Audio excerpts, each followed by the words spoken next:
American એરલાઇન્સની ફ્લાઇટમાં US જઈ રહેલા ઇન્ડિયન વૃદ્ધ દંપતીને ન્યુયોર્ક એરપોર્ટ પર 10 કલાક સુધી પરેશાની ભોગવવી પડતા હવે એરલાઇને તેમને ₹2.22 લાખ વળતર તરીકે ચૂકવવા પડશે. ચંડીગઢના સિનિયર સિટીઝન પતિ પત્ની વાયા ન્યુયોર્ક થઈને શિકાગો જઈ રહ્યા હતા.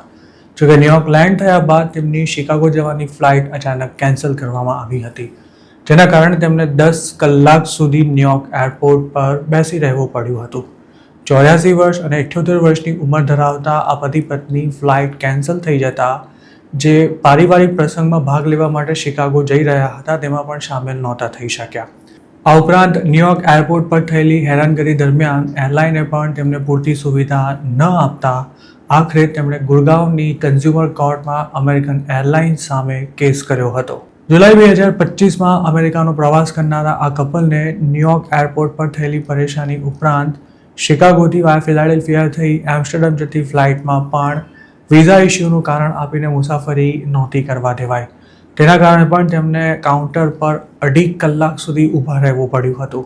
કોર્ટમાં દાખલ કરવામાં આવેલી ફરિયાદ અનુસાર તેના કારણે પણ તેઓ પોતાની ફ્લાઇટ ચૂકી ગયા હતા. તેમણે એરલાઇન્સ પર એવો પણ આક્ષેપ કર્યો હતો કે ફિલાડેલ્ફિયા એરપોર્ટ પર એક ફ્લાઇટમાંથી બીજી ફ્લાઇટમાં ટ્રાન્સફર માટે તેમને વ્હીલચેરની સુવિધા પણ પૂરી પાડવામાં નહોતી આવી, જેના લીધે તેમને પારાવાર તકલીફ વેઠવી પડી હતી. પોતાની ઉંમર તેમજ શારીરિક સ્થિતિને જોતા તેઓ વ્હીલચેર ફેસિલિટી ન મળવાને કારણે એરપોર્ટ પર જ કોલેપ્સ પણ થઈ શક્યા હોત. જો અમેરિકન એરલાઇન્સે પોતાની સર્વિસ યોગ્ય રીતે આપી હોત તો આ તકલીફ ન પડી હોત તેવો આક્ષેપ કરી તેમણે એરલાઇન્સ પાસેથી કુલ ₹2.5 લાખ વળતર માંગ્યું હતું. આ કેસની સૌથી મહત્વની બાબત એ છે કે ફરિયાદીએ ફ્લાઇટ કેન્સલ થતાં કે પછી ફ્લાઇટમાં બેસવા ના દેવાતા પોતાને જે હેરાનગતિ થઈ હતી કે પછી આર્થિક નુકસાન થયું હતું તેને લગતા કોઈ પુરાવા રજૂ નહોતા કર્યા. ફરિયાદીએ અમેરિકા આવવા જવા માટે જે ટિકિટ બુક કરાવી હતી તેની કિંમત કેટલી હતી, ટિકિટ કેન્સલ થઈ હતી કે કેમ, રિપ્લેસમેન્ટ ટિકિટ માટે તેમણે કોઈ વધારાનો ચાર્જ પે કર્યો હતો કે નહીં, તેમજ તેમને કોઈ જગ્યાએ વધારાનો ખર્ચો કરવો પડ્યો હતો કે કેમ તેની કોઈ જ વિગતો રજૂ કરવામાં નહોતી આવી.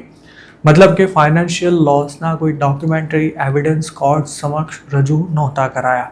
જ્યારે પણ ગ્રાહક સુરક્ષા અદાલત સમક્ષ વળતર માટે દાવો માંડવામાં આવે છે ત્યારે આર્થિક નુકસાનના પુરાવા રજૂ કરવા પડતા હોય છે. જોકે આ કેસમાં ફરિયાદીએ કોઈ મેડિકલ રેકોર્ડ કે પછી પોતાને થયેલી શારીરિક તેમજ માનસિક પરેશાનીના કોઈ પુરાવા રજૂ નહોતા કર્યા. તેમ છતાં પણ કોર્ટે તેમની તરફેણમાં ચુકાદો આપ્યો હતો. આ કેસમાં કોર્ટે એ વાતની ખાસ નોંધ લીધી હતી કે ફરિયાદીએ ભલે પુરાવા રજૂ ન કર્યા હોય પણ તેમણે ફ્લાઇટની ટિકિટ્સ, બોર્ડિંગ પાસ અને એફિડેવિટ ચોક્કસ ફાઇલ કર્યા છે જે તેમના કેસને ચલાવવા માટે પૂરતા છે.